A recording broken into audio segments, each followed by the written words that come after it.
नमस्कार दोस्तों, एक बार फिर से आप सभी का स्वागत है ज्योति आईएएस क्लासेज में। दोस्तों आज की जो वीडियो है ये अभी हम लेके आ रहे हैं एनसीईआरटी की सीरीज चलेगी। अभी देखो कितने दिन चलती है। कोशिश करेंगे कि आपको जल्दी से जल्दी एनसीईआरटी क्लियर करवाएं। आपको सभी एनसीईआरटी यहाँ पे पढ़ाई जाएगी और हम क्या करेंगे कि इसमें से जैसे ये वाला चैप्टर हिस्ट्री का पहला चैप्टर क्या कब कहाँ कैसे, इसमें से जो भी मोस्ट इम्पोर्टेंट क्वेश्चन होंगे वो भी हम आपको साथ के साथ करवाएंगे। अगर इस वीडियो में होगा तो हम इसमें पॉसिबल करेंगे, अगर इसमें नहीं होगा तो हम इसकी कोई सेपरेट वीडियो बनाएंगे अलग से। तो चलो वीडियो को शुरू करते हैं। हिस्ट्री का ये पहला चैप्टर है। तो क्या है, रसीदा का सवाल। रसीदा बैठी अखबार पढ़ रही थी, अचानक उसकी निगाह एक सुर्खी पर पड़ी। 100 साल पहले। वह सोचने लगी कि यह कोई कैसे जान सकता है कि इतने वर्ष पहले क्या हुआ होगा। कैसे पता लगाएं? आप ही बताओ, कैसे पता लगाओगे? रेडियो को सुन सको हो, टेलीविजन को सुन सकते हो, अखबार पढ़ सकते हो। साथ ही यह जानने के लिए कि पिछले साल क्या हुआ, आप किसी ऐसे व्यक्ति से बात कर सकते हैं जिसे उस समय की स्मृति हो, मतलब उसको याद हो कि पिछले साल क्या हुआ था। लेकिन बहुत साल पहले क्या हुआ होगा यह कैसे जाना जाएगा? तो अतीत के बारे में हम क्या जान सकते हैं? अतीत के बारे में बहुत कुछ जाना जा सकता है। लोग क्या खाते थे, क्या पीते थे, क्या कैसे कपड़े पहनते थे, किस तरह के घर में रहते थे। शिकारी, पशुपालक, कृषक, शासक, व्यापारी, पुरोहित, शिल्पकार, कलाकार, संगीतकार, वैज्ञानिक के जीवन के बारे में जानकारी हासिल कर सकते हैं कि मतलब जो कई साल पहले है उनका जीवन कैसा था। यही नहीं, हम यह भी पता कर सकते हैं कि उस समय बच्चे कौन से खेल खेलते थे, कौन सी कहानियाँ सुना करते थे, कौन से नाटक देखा करते थे या फिर कौन से गीत गाते थे। तो जो पुराने टाइम है उसमें आपको पता होगा कि मतलब बहुत सारे गेम हैं जो आजकल नहीं खेलते हैं। एक तो वो आपका जो गुल्ली डंडा हो गया, आपके जो कंचे होते हैं, अंटे जो होते हैं वो वाले, और एक और होता था जो झुक के उसके पीठ के ऊपर बैठते थे, वो वाला गेम भी आजकल नहीं खेलते हैं। और जो कहानियाँ होती थी, कहानियाँ भी मतलब थोड़ी अजीब टाइप की होती थी, जैसे विक्रम वेताल और भी मतलब कई तरह की हैं जो कि आजकल बहुत ही कम देखने को मिल रही हैं। और जो पुराने जो नाटक हैं वो भी आजकल देखने को नहीं मिलते हैं, और जो पुराने गीत हैं वो भी आजकल नहीं गाए जाते हैं। उसके बाद क्या है, मानचित्र वन में नर्मदा नदी का पता लगाओ। दोस्तों आपको बता देता हूँ, ये यहाँ पे एक मानचित्र है, आप इसका स्क्रीनशॉट ले सकते हैं। एक मिनट, थोड़ा सा फिट कर देता हूँ स्क्रीन पे। अगर आपको इसका स्क्रीनशॉट लेना तो आप इसका स्क्रीनशॉट ले सकते हैं। उसके बाद क्या है, कई लाख वर्ष पहले से लोग इस नदी के तट पर रह रहे हैं। कौन सी नदी के तट पर? नर्मदा नदी के तट पर। यहाँ रहने वाले आर्मिक लोगों में से कुछ कुशल संग्राहक थे जो आसपास के जंगलों के विशाल संपदा से परिचित थे। अपने भोजन के लिए वे जड़, फलों तथा जंगल के अन्य उत्पादों का यही से संग्रह किया करते थे। तो थोड़ा सा इसको हाईलाइट कर लेते हैं। आप भी इसको थोड़ा सा नोट करते रहना क्योंकि ये मोस्ट इम्पोर्टेंट है। वे जानवरों को आखेट भी करते थे। अब तुम उत्तर पश्चिम की सुलेमान और किरदन पहाड़ियों का पता लगाओ। इस क्षेत्र में कुछ ऐसे स्थान है जहाँ लगभग 8000 वर्ष पूर्व स्त्री पुरुषों ने सबसे पहले गेहूं तथा जौ जैसी फसलों को उपजाना शुरू किया था।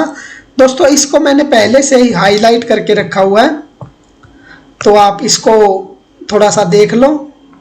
ये भी थोड़ा मोस्ट इम्पोर्टेंट है। उन्होंने भेड़, बकरी और गाय, बैल जैसे पशुओं को पालतू बनाया। वे गांव में रहते थे। उत्तर पूर्व में गारो तथा मध्य भारत में विंध्य पहाड़ियों का पता लगाओ। ये कुछ अन्य क्षेत्र थे जहाँ कृषि का विकास हुआ। दोस्तों आप एक काम भी कर सकते हैं कि आप जो मतलब जैसे ये इन्होंने विंध्य की पहाड़ियाँ बोला, तो आप इनको थोड़ा सा आप ऐसा ही एक मैप बना के और विंध्य पहाड़ी या गारो पहाड़ी आप मतलब यहाँ पे लिख भी सकते हैं कि यहाँ पे क्या हुआ, यहाँ पे क्या हुआ। नर्मदा नदी के तट पर कई लाख पहले लोग रहते थे, और जो ये यहाँ पे किरदर की पहाड़ियाँ हैं, यहाँ पे क्या हुआ था। जो सिंधु नदी है यहाँ पे क्या हुआ था। आप मतलब कुछ ऐसा कर सकते हैं। उसके बाद क्या है,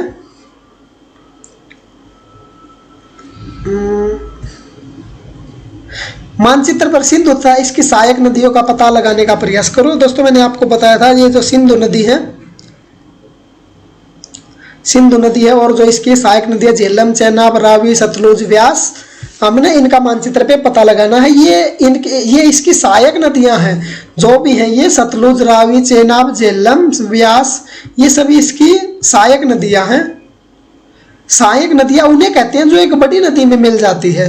मतलब जैसे कि छोटी छोटी नदी है वो एक बड़ी नदी में जाकर मिल जाती है, उसको सहायक नदियां कहते हैं। लगभग 2700 वर्ष पूर्व इन नदियों के किनारे कुछ आरंभिक नगर फले फूले। 1 मिनट पहले दोस्तों इसको हाईलाइट कर लो। सहायक नदियां किसे कहते हैं? जो एक बड़ी नदी में मिल जाती है। इसके बाद क्या है? लगभग 2700 वर्ष पूर्व इन्हीं नदियों के किनारे कुछ आरंभिक नगर फले फूले। गंगा व इसकी सहायक नदियों के किनारे तथा समुद्री तटवर्ती इलाकों में नगरों का विकास 2500 वर्ष पूर्व हुआ। गंगा तथा इसकी सहायक नदी सोन का पता लगाओ।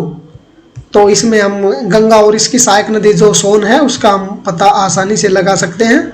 इसीलिए मैं आपको बोल रहा हूँ कि जो आप इसका स्क्रीनशॉट ले लें। ये गंगा नदी है, ये यहाँ पे गंगा नदी है, ये यहाँ पे जो सोन नदी है वो है।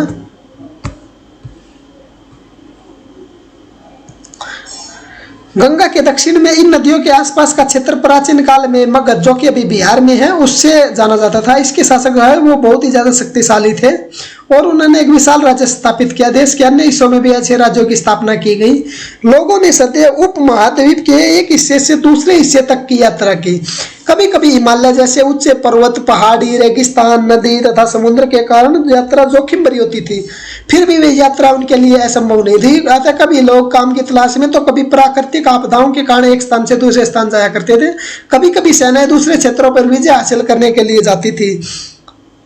धार्मिक गुरु लोगों को शिक्षा और सलाह देते हुए एक गांव से दूसरे गांव एक छोड़ गया।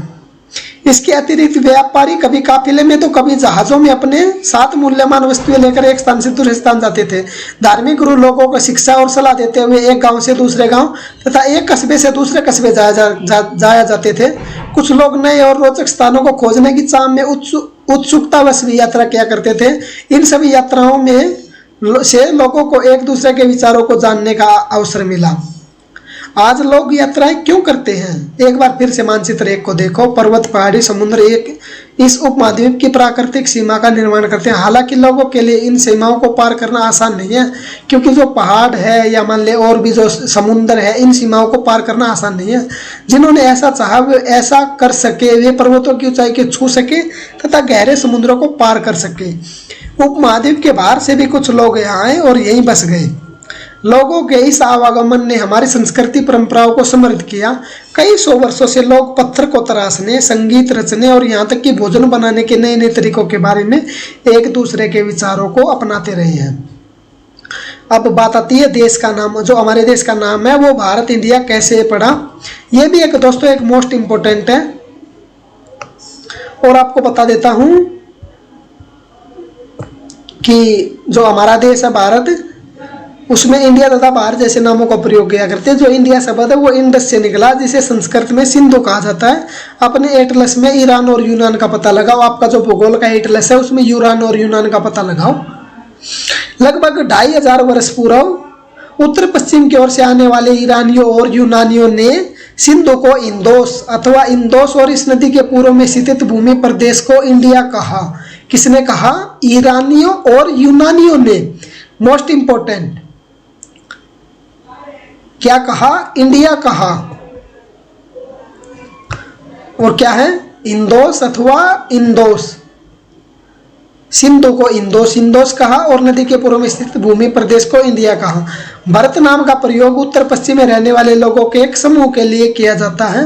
इस समूह का उल्लेख संस्कृत की आरंभिक लगभग 3500 वर्ष पूर्व कृति ऋग्वेद में मिलता है। बाद में इसका प्रयोग देश में होने लगा। उसके बाद क्या है? अतीत के बारे में कैसे जानें? तो दोस्तों अतीत के बारे में हम कई तरह से जानकारी प्राप्त कर सकते हैं। इनमें से एक तरीका है अतीत के बारे में लिखी गई पुस्तकों को ढूंढना और पढ़ना। ये पुस्तकें हाथ से लिखी होने के कारण पांडुलिपि कही जाती थी। अंग्रेजी में पांडुलिपि के लिए प्रयुक्त होने वाला मैन्यूस्क्रिप्ट शब्द लैटिन शब्द मैन्यू, जिसका अर्थ हाथ ऐसे निकला है। ये पांडुलिपियां प्राय ताड़पत्र हिमालय क्षेत्र में उगने वाले बुजुर्ग नामक पेड़ की छाल से विशेष तरीके से तैयार भोजपत्र पर लिखी मिलती हैं। दोस्तों ये भी थोड़ा सा मोस्ट इम्पोर्टेंट है, ये आपके उसमें आ सकता है। जैसे पांडुलिपि किसको कहा जाता है, पांडुलिपि किससे बनती है, तो आप इसको याद कर सकते हैं। ये जो है ये एक पांडुलिपि है। इतने वर्षों में इनमें से कई पांडुलिपि को कीड़ों ने खा लिया तथा कुछ नष्ट कर दी गई। फिर भी ऐसी कई पांडुलिपियां आज भी उपलब्ध है। प्राय ये पांडुलिपि मंदिरों और विहारों में प्राप्त होती है। इन पुस्तकों में धार्मिक मान्यताओं एवं व्यवहारों, राजाओं के जीवन, औषधि तथा विज्ञान आदि सभी प्रकार के विषयों की चर्चा मिलती है। इसके अतिरिक्त हमारे यहाँ महाकाव्य, कविताएं तथा नाटक भी है। इनमें से कई संस्कृत में लिखे हुए हैं, कई प्राकृत तमिल में है। प्राकृत भाषा का प्रयोग आम लोग करते थे। हम अभिलेखों का भी अध्ययन कर सकते हैं। ये भी दोस्तों थोड़ा इम्पोर्टेंट अभिलेख है। वो क्या होता है, ऐसे लेख पत्थर तथा धातु जैसी अपेक्षाकृत कठोर सतहों पर उत्कीर्ण किए मिलते हैं, मतलब उकेरे जाते हैं। ये कभी कभी शासक तथा अन्य लोग अपने आदेश को इस तरह उत्कीर्ण करवाते थे ताकि लोग उन्हें देख सके। आज भी दोस्तों आपने देखा होगा, जैसे कि आपको ये जैसे कोई भी डिग्गी जैसे बनती है, या मान ले कोई भी नई वो चीज़ बनती है, तो उस पर आता है, लिखा हुआ आता है कि मतलब इस भवन का निर्माण फलाने IAS ने करवाया, या मान ले मतलब फलाने मंत्री ने करवाया, फलाने नेता ने करवाया, तो उसको बोलते हैं अभिलेख। और ये क्या है, किस लिए होते हैं, ताकि लोग उन्हें देख सके, पढ़ सके तथा उनका पालन कर सके। कुछ अन्य प्रकार के अभिलेख मिलते हैं जिनमें राजा तथा रानियों समेत अन्य इस स्त्री पुरुष ने भी अपने कार्यों के विवरण उत्कीर्ण करवाए हैं। उदाहरण के लिए जो पराये शासक है लड़ाइयों में अर्जित विजयों का लेखा जोखा रखा करते थे। जैसे कि आप कुतुब मीनार पे जाओगे, आप लाल किला देखने जाओगे, तो वहाँ पे आपको ये सारे अभिलेख मिलेंगे। अगर आपको कभी भी मौका मिले तो आप वहाँ पे जाओ और आप वहाँ पे जाके देखो। क्या तुम बता सकते हो कि कठोर सतहों पर लेख लिखवाने के क्या क्या लाभ थे, ऐसा करवाने में क्या क्या कठिनाई आती थी? दोस्तों क्या है, कठोर सतह पर लेख लिखवाने के लाभ तो ये थे कि मतलब वो लंबे समय तक रह सकते हैं। कठिनाई यही आती थी कि उस पर लिखने में मुश्किल आती थी और थोड़ी कॉस्ट भी थोड़ी ज़्यादा होती थी। इसके अतिरिक्त कई अन्य वस्तुएं अतीत में बनी और प्रयोग में लाई गई। ऐसी वस्तुओं का अध्ययन करने वाला पुरातत्वविद कहलाता है। जो मतलब अतीत का जो भी अध्ययन करता है, इतिहासकार अलग होता है, और जो पुरातत्वविद है वो भी मतलब इसी तरह का होता है। वो मतलब जैसे पत्थर और ईंट से बनी इमारत के अवशेष हो गए, चित्र तथा मूर्ति, इनका अध्ययन करते हैं। औजार, हथियार, बर्तन, आभूषण, मतलब इनसे वो इनकी मतलब छानबीन और खुदाई करते हैं। इनमें से कुछ वस्तुएं पत्थर, पक्की मिट्टी तथा कुछ धातु की भी हो सकती हैं। ऐसे तत्व कठोर तथा जल्दी नष्ट न होने वाले होते हैं। जैसे कि आपने पढ़ा होगा जो हड़प्पा है, मोहनजोदड़ो है, यहाँ पे मतलब खुदाई से ऐसे अवशेष मिलते हैं। पुरातत्वविद जानवर, चिड़िया तथा मछली की हड्डियां भी ढूंढते हैं। इससे उन्हें यह जानने में मदद मिलती है कि अतीत में लोग क्या खाते थे, क्या पीते थे। वनस्पतियों के अवशेष बहुत मुश्किल से बच पाए हैं। अन्न के दाने, लकड़ी के टुकड़े जल जाते हैं तो वो जले हुए रूप में बचे रहते हैं। क्या पुरातत्ववादियों को बहुधा कपड़े के अवशेष मिलते होंगे? पांडुलिपि, अभिलेख तथा पुरातत्व से ज्ञात जानकारियों के लिए इतिहासकार प्राय स्रोत शब्द का प्रयोग करते थे। इतिहासकार उन्हें कहते हैं जो अतीत का अध्ययन करते हैं। स्रोत के प्राप्त होते अतीत के बारे में पढ़ना बहुत रोचक हो जाता है, क्योंकि इन स्रोत की सहायता से हम धीरे धीरे अतीत का पुनर्निर्माण करते हैं। अतः इतिहासकार और पुरातत्वविद उन जासूसों की तरह होते हैं जो इन सभी स्रोतों का प्रयोग सुराग के रूप में कर अतीत को जानने का प्रयास करते हैं। अतीत एक है या अनेक? क्या तुमने इस पुस्तक के शीर्षक हमारे अतीत पर ध्यान दिया है? यहाँ अतीत शब्द का प्रयोग बहुवचन के रूप में किया जाता है। ऐसा इस तथ्य की ओर ध्यान दिलाने के लिए किया गया कि अलग अलग समूह के लोगों के लिए इस अतीत के अलग अलग मायने थे। उदाहरण के लिए पशुपालक तथा कृषकों का जीवन राजाओं तथा रानियों के जीवन से तथा व्यापारियों के जीवन, शिल्पकारों के जीवन से भिन्न था। मतलब सबका जीवन आपस में भिन्न था। जैसा कि हम आज भी देखते हैं, उस समय देश के अलग अलग हिस्सों में लोग अलग अलग व्यवहार, रीति रिवाज का पालन करते थे। उदाहरण के लिए आज अंडमान द्वीप के लोग अपना भोजन मछलियां पकड़कर, शिकार करके, फल फूल के द्वारा प्राप्त करते हैं। तो उसके विपरीत हमारे यहाँ पे जो उत्तर भारत है, यहाँ पे मतलब अलग वो तरह से करते हैं। यहाँ पे खेती करते हैं, यहाँ पे अपने गेहूँ चावल खाते हैं। वहाँ पे मतलब थोड़े से मांसाहारी टाइप में है। इस तरह के भेद अतीत में भी विद्यमान थे। इसके अतिरिक्त एक अन्य तरह का भेद था। उस समय शासक अपनी विजयों का लेखा जोखा रखते थे। यही कारण है कि हम उन शासकों तथा उनके द्वारा लड़ी जाने वाली लड़ाइयों के बारे में काफ़ी कुछ जानते हैं। जैसे आपको पता होगा बाबर पानीपत की कितनी लड़ाई हुई थी, और जो मतलब और जो भी है जोधा अकबर के बारे में आपको जो मतलब सीरियल है उसमें भी देखा होगा। एक सीरियल आता था झांसी की रानी, उसमें भी मतलब हमने झांसी की रानी के बारे में पता लगा है। तो ये सब मतलब इस ऐसे ही पता लगा है। ऐसे तो है ना कि मतलब उस ज़माने का कोई आदमी अब तक जिंदा हो, ये मतलब ऐसे ही जो इतिहासकार है, जो पुरातत्वविद है, वो पता लगाते हैं। और साथ में जो वो चीज़ छोड़ के जो भी जाते हैं, अभिलेख हो गया या मान ले कुछ और भी हो गया, तो उनसे पता लगे हैं। जैसे आम आदमी प्राय अपने कार्यों का लेखा जोखा नहीं रखते हैं, पुरातत्व की सहायता से हमें उनके जीवन को जानने में मदद मिलती है। हालांकि अभी भी इनके बारे में बहुत कुछ जानना शेष है। तिथियों का मतलब, अगर कोई तुमसे तिथि के बारे में पूछे तो शायद तुम उस दिन की तिथि, माह, वर्ष जैसे कि 2000 या इसी तरह का कोई और वर्ष बताओगे। वर्ष की गणना ईसाई धर्म प्रवर्तक ईसा मसीह के जन्म की तिथि से की जाती है। अतः 2000 वर्ष कहने का तात्पर्य ईसा मसीह के जन्म के 2000 वर्ष के बाद से है। ईसा मसीह के जन्म के पूर्व की सभी तिथियां ईसा पूर्व है, और जो जन्म के बाद की तिथि है वो ईसा पूर्व है। इस पुस्तक में हम 2000 को अपना आरंभिक बिंदु मानते हुए वर्तमान से पूर्व की तिथियों का उल्लेख करेंगे। अंग्रेजी में BC का तात्पर्य बिफोर क्राइस्ट होता है, मतलब ईसा पूर्व होता है। कभी तुम तिथियों से पहले AD लिखा पाते हो। यह एनो डोमिनी नामक 2 लैटिन शब्दों से बना तथा इसका तात्पर्य ईसा मसीह के जन्म से पूर्व है। दोस्तों ये भी मोस्ट इम्पोर्टेंट है सारा।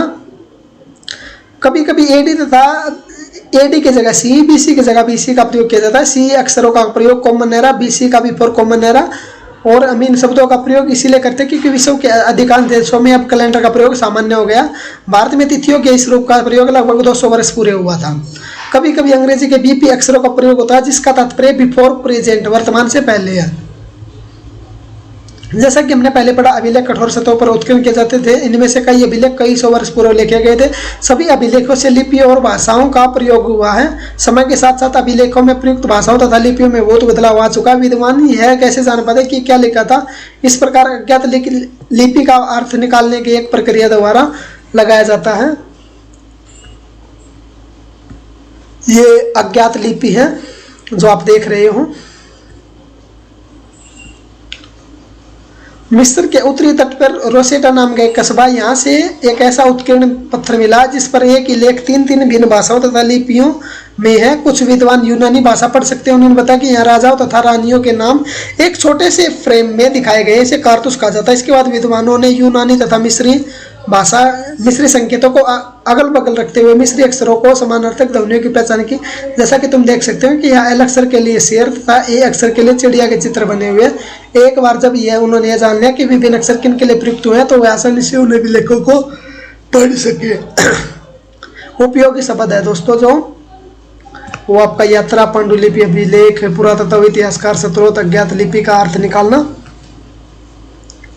तो आपका जो क्वेश्चन है ये पूरा हो चुका है। आप यहाँ का स्क्रीनशॉट लो, और मैं आशा करता हूँ कि आप इसको पूरा कर सकते हो।